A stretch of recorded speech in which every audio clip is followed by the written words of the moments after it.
Hi everyone, here we've got Nokia C20 and let me share with you how to set actually camera timer on this device.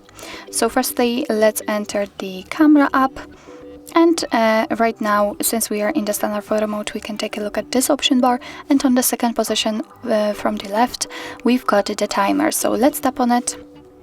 And after tapping, you can see that we've got actually 3 different options from which we can choose. We can leave actually the timer turned off, but we can set 3 or 10 seconds delay.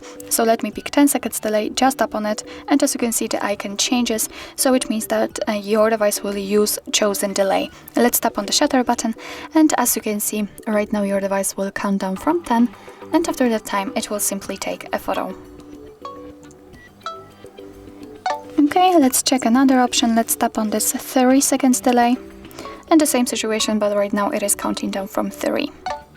We can obviously turn off the timer, and from now on your device will take photos right after touching the shutter button.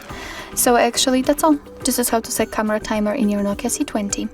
Thank you so much for watching. I hope that this video was helpful, and if it was, please hit the subscribe button and leave the thumbs up.